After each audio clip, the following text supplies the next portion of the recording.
Hello tout le monde, ici le prof Marvel. Dans ma dernière vidéo, nous avons parlé de l'expérience à l'origine de la création de Hulk, et aujourd'hui nous comparerons le personnage de Tony Stark entre ce qu'il est dans le Marvel Cinematic Universe et les comics. Ça faisait un petit bout de temps qu'on ne s'était pas penché sur les différences entre comics et MCU, et pour cet épisode, plutôt que de comparer un film et le comics dont il est inspiré, j'ai décidé de le faire avec un personnage, et quoi de mieux pour cette occasion que de parler de Tony Stark. Bon, on va commencer doucement pour ce début de vidéo, et on va parler de l'apparence physique de Tony Stark, une apparence qui est majoritairement respectée. Après, il faut savoir que les comics ne gardent pas le même dessinateur, le visage du personnage sur sa version papier est donc toujours amené à changer, mais globalement, Robert Downey Jr. colle plutôt bien à l'apparence de Tony Stark. On pourra noter que certaines versions du visage de Tony dans les comics ne proposent parfois pas de barbe et seulement une moustache, là où celui des films portera les deux envers et contre tout, et si on se rappelle de l'apparence première de Tony, on peut noter qu'il aura eu les cheveux longs pendant un certain temps avant de passer à des coupes plus courtes, tandis que celui des films gardera quasiment la même longueur mais avec pas mal de coupes différentes. Pour continuer sur l'apparence physique, on peut cette fois parler des armures du personnage. Déjà, on peut noter que dans les films, les armures Iron Man portent toujours la mention marque suivie d'un chiffre, ce qui nous permet de nous rappeler de quelle version de l'armure il s'agit. Ainsi, la première armure de Tony se nommera Iron Man Mark 1, la seconde Iron Man Mark 2, etc. Dans les comics, les armures ne portent pas de mention marque et ont chacune un nom différent, bien que dans les films, certaines armures aient bien leur propre nom, comme Veronica par exemple, qui dans les comics a la même fonction que de combattre Hulk, mais qui se nomme Hulkbuster. Dans les films, il existe au total 85 armures si on ne compte pas le modèle de la seconde Iron Legion, car elle n'est pas portable, ainsi que les armures de Rhodes qui ont leur propre numérotation. Parmi ces 85 armures, 51 sont apparues dans les films, et ça paraît beaucoup, mais c'est bien le cas. Les 7 premières armures sont toutes visibles jusqu'à Avengers premier du nom, celles de la 8e à la 41e sont des armures faisant partie de la première Iron Legion visible dans Iron Man 3, et la marque 42 est censée être l'armure finale du personnage dans ce même film. Cependant, la carrière de héros de Tony ne s'est pas arrêtée là, puisque de Avengers l'ère d'Ultron à Avengers Infinity War, nous avons pu voir 8 nouveaux modèles, soit jusqu'à la marque 50. Par ailleurs, la marque 49 correspond à l'armure de Pepper Potts. Ensuite, 5 années passent entre Infinity War et Endgame, et la dernière armure que Tony utilise est la marque 85, impossible de connaître l'apparence de celle se trouvant entre celle-ci et la marque 50, on peut donc supposer qu'il n'y a eu que de légers upgrades jusqu'à Endgame. Dans les comics, difficile de faire une liste exhaustive des armures tant il y en a, et il y en a sûrement bien plus que dans les films, car d'après le wiki anglais de Marvel, il existe au moins 66 modèles différents, et certains d'entre eux possèdent plusieurs versions, mais cela mériterait qu'on s'y penche, malgré qu'il existe déjà plusieurs pages tentant d'en lister les principales. Donc au lieu d'en faire une liste, on peut comparer films et comics. Déjà, il faut savoir que la majorité des armures des films sont directement inspirées des comics. La marque 1 est une réplique très fidèle de la toute première armure des comics apparue dans Tale of Suspense numéro 39 en 1963, cependant dans les comics elle sera repeinte en doré pour ne pas effrayer la population, là où celle des films sera détruite dès le premier film avant d'être reconstruite un peu plus tard pour être exposée dans la résidence de Tony à Malibu. La marque 5, qui est l'armure camouflée en attaché-caisse, est aussi directement tirée des comics, du numéro 118 précisément, à la différence que dans les films, l'attaché-caisse est une armure à part entière, directement portable, alors que dans les comics, il faut sortir l'armure de son contenant. Il existe d'ailleurs une même version de cette armure plus moderne et plus ressemblante à celle des films dans la réalité ultimate des comics. La marque 7, elle, est directement inspirée de l'armure Extremis apparue pour la première fois dans le numéro 4 de la série Iron Man de 2005, et on reconnaît cette inspiration au niveau du réacteur arc et de sa forme triangulaire. Cependant, dans les comics, celle-ci possède la nanotechnologie, là où la marque 7 est une armure classique. Les armures suivantes sont des créations originales jusqu'à la marque 16, qui est une redite de l'armure furtive des comics apparue dans le numéro 152 d'Iron Man, et bien que les deux soient conçus pour la furtivité, leur design respectif est assez différent, cependant celle des films arbore un peu de couleur noire pour rappeler son inspiration. On saute ensuite directement à la marque 20, dont le design est directement tiré de l'armure 616 apparue dans le premier numéro de la série Iron Man de 2013, qui possède quasiment les mêmes couleurs mais qui se différencie par ses différents répulseurs de couleur rouge, lui donnant un air plus menaçant. Le modèle suivant, la marque 21, aussi appelée l'armure Midas, fait référence à la première armure Iron Man des comics sous sa version dorée dont on a déjà parlé précédemment. On passe à l'armure marque 23, qui est inspirée de l'armure Silver Centurion apparue pour la première fois dans le 200e numéro des comics Iron Man et très utilisée par le héros, contrairement au film où la marque 23 fait juste partie de la première Iron Legion et est détruite par Aldrich Killian. Vient ensuite la marque 38, aussi appelée l'armure Igor, qui devait devenir l'armure Veronica visible dans Avengers 2. Son design était donc inspiré lui aussi de la Hulkbuster, même si pour le coup elle s'en était pas mal éloignée. Et ça tombe bien de parler de la Hulkbuster puisque l'armure suivante est la marque 44, la fameuse Veronica, et cette fois son design colle beaucoup plus à la Hulkbuster, en plus d'avoir été conçu exactement pour la même raison que dans les comics. La prochaine armure, la marque 47, cette fois, ne s'inspire pas du canon principal des comics se déroulant dans la Terre 616, mais du canon de l'univers Ultimate et donc de l'armure Iron Tech. Cela se remarque à la couleur grise qui domine une bonne partie du costume en partant du bas du corps. On arrive alors à l'une de mes préférées, la marque 49, l'armure de Pepper, alias l'armure Rescue. Cette armure a exactement le même concept que celle dans les comics, fabriquée pour Pepper, à la différence que dans les comics, la première version de celle-ci était rouge et argentée, la version bleue n'étant que la 5e des modèles Rescue. La marque 50 est cependant l'armure la plus intéressante du Marvel Cinematic Universe, puisqu'elle n'est pas inspirée d'une armure mais bien de deux. Sur le design, c'est une copie conforme de la Bleeding Edge, mais sur la fonctionnalité, elle s'inspire de l'armure Prime, capable de changer de forme et de matérialiser différents types d'armes pour permettre au héros de s'adapter à l'adversaire en face de lui. Et je sais que vous en avez marre d'entendre le mot armure, alors on va parler de la toute dernière du héros, la marque 85, qui reprend le concept de l'armure Prime. La marque 85 est visuellement l'armure la plus ressemblante à l'armure classique rouge et or créée par Steve Ditko, cela se voit notamment par le placement du duo de couleurs qui reproduit fidèlement les couleurs de celles des comics. Bon, assez parlé des technologies, parlons maintenant plus globalement de l'univers autour du héros. Tout d'abord, on peut évoquer la tour Stark, qui s'inspire bien des comics, mais qui n'a été créée qu'en 2005, soit 3 ans avant le premier film. La différence entre ces deux tours ne se tiendra qu'au niveau du nom, car dans les comics, elle devient aussi le QG des Avengers, mais on continuera de l'appeler la tour Stark, là où les films préféreront la renommer la tour Avengers. On peut ensuite parler de Jarvis, l'IA de Tony dans les films, mais qui n'existe pas dans les comics.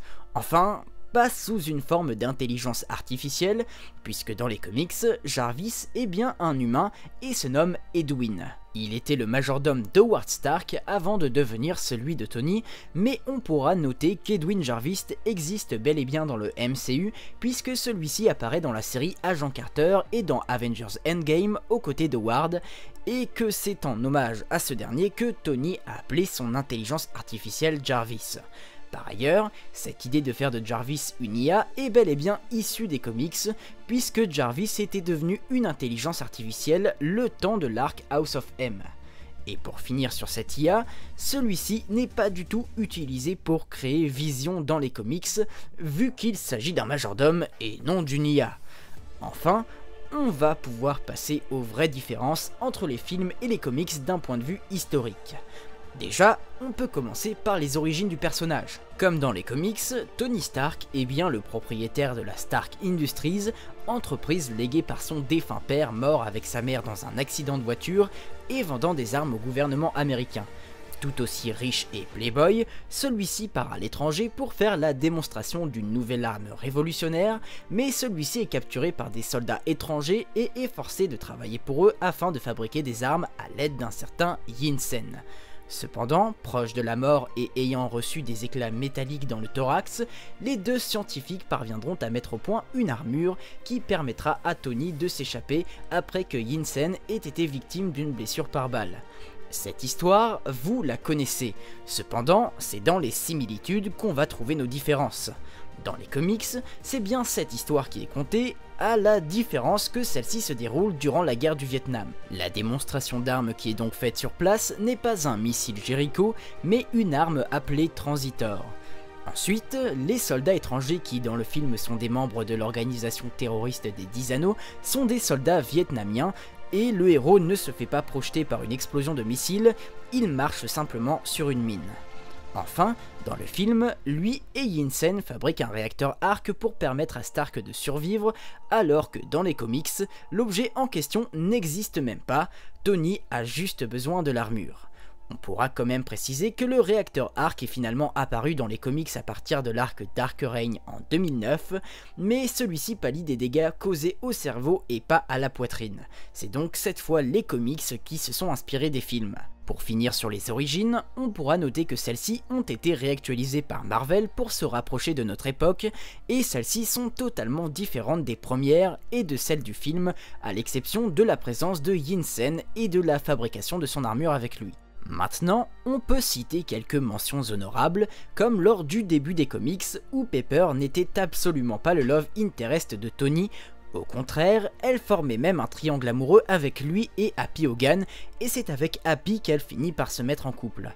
Elle quitte ensuite Stark Industries et décide d'adopter des enfants avec son conjoint, puis les deux personnages disparaîtront à temps des comics après que Pepper se soit fait capturer par Obadiah Stane et qu'elle ait demandé à Tony de rester hors de sa vie et de celle d'Happy. Par la suite, les comics ont eu le temps de raconter beaucoup d'histoires, alors on ne va pas tout citer, mais on pourra noter que comme dans les films, on finira par lui retirer les éclats de shrapnel de la poitrine et il sera un des membres fondateurs des Avengers et en fera toujours partie. D'ailleurs, l'idée qu'Iron Man soit le garde du corps de Tony Stark et vitrine de Stark Industries vient aussi des comics, bien que dans le film, celle-ci ne dure qu'à peine quelques minutes, le temps d'arriver sur le plot twist de fin. Enfin, les antagonistes vus dans les films sont assez fidèles à ce qu'ils sont, que ce soit Ironmonger ou Justin Hammer. Cependant, le mandarin, lui, a eu le droit à un gros remaniement, puisque dans le MCU, il s'agit d'abord d'un acteur, puis d'un homme nommé Aldrich Killian, possédant des pouvoirs issus du programme Extremis.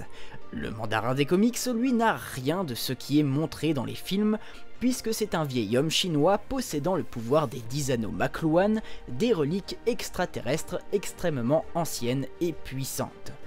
Heureusement, le court-métrage All Hail the King semble indiquer que Killian n'était pas le vrai mandarin dans Iron Man 3, on espère donc voir l'antagoniste dans le film sur Shang-Chi qui remettra sur le devant de la scène l'organisation terroriste des 10 Anneaux dont le mandarin est à la tête. Ensuite, bien que les parents de Tony soient tous les deux morts dans un accident de voiture, que ce soit dans les comics ou le MCU, dans les comics, il ne s'agit pas d'un assassinat mais juste d'un défaut de frein, là où dans les films, c'est le soldat de l'hiver qui les assassine. Et avant de parler de ce qui fait selon moi la grosse différence entre le Tony Stark du MCU et celui des comics, on peut parler du fait que dans les comics, le héros est carrément devenu le directeur du SHIELD.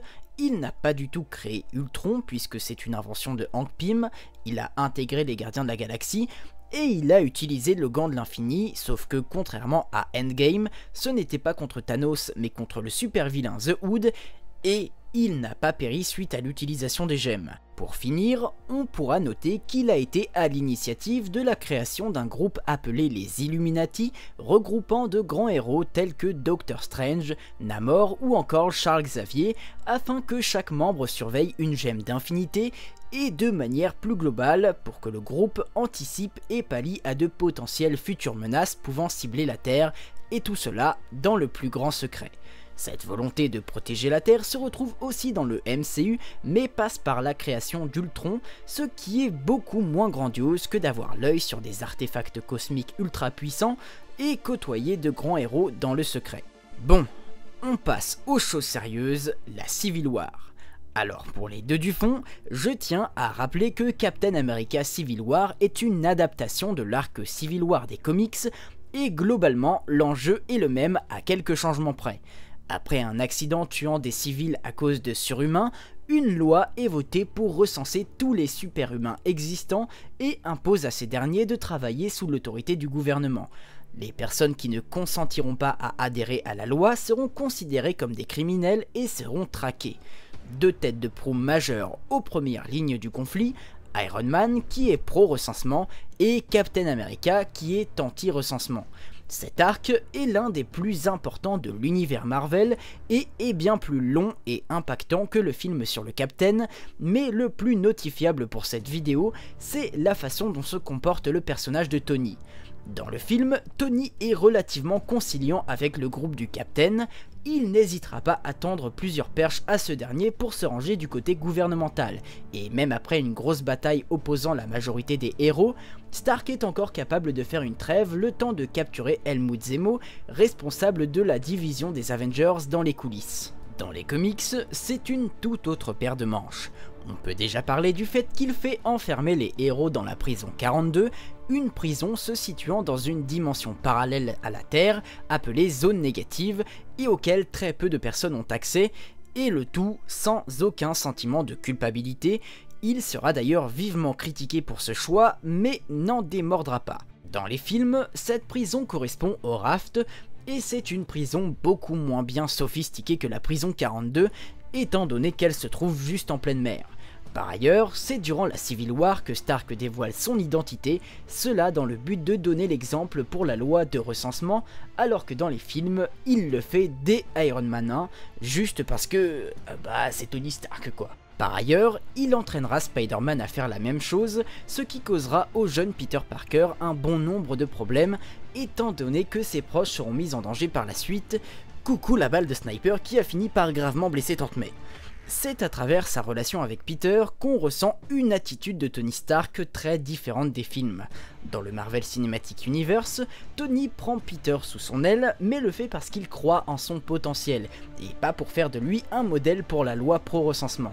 Et lorsque dans les comics, Peter finira par changer de camp en désapprouvant les choix douteux et le comportement de Tony, ce dernier n'hésitera pas à se battre contre son ancien protégé, puis à le traquer, notamment en se servant d'une équipe de super vilains rattachés au gouvernement appelés les Thunderbolts. C'est aussi un point qui fait la différence, le Tony Stark des films n'a à ce jour recruté aucun ennemi pour traquer ses anciens alliés, là où le Tony des comics n'hésitera pas à se servir de différents vilains affiliés au gouvernement pour retrouver chaque héros renégat. Enfin, la principale différence entre les deux versions du personnage réside dans deux choses selon moi. La première est que, contrairement au film où il finit à égalité avec le Captain après que ce dernier l'ait neutralisé au combat, Tony remporte la victoire dans les comics après que Captain America ait fini par se rendre face à l'adversité. Et la seconde, qui n'a rien à voir avec la Civil War, c'est la dépendance du personnage à l'alcool. En effet, Tony Stark est toujours tout beau et tout frais dans le Marvel Cinematic Universe, à l'exception d'Iron Man 2, cependant dans les comics, il a été victime à plusieurs reprises de dépression qui l'ont amené à boire de l'alcool à outrance. Malgré le fait qu'il ait toujours réussi à s'en sortir, cette dépendance l'a parfois poussé dans ses retranchements.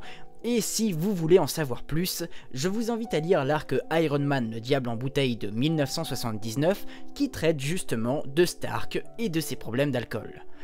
Et voilà qui conclut notre vidéo qui est à présent terminée. Je vous remercie par ailleurs de l'avoir suivi jusqu'au bout.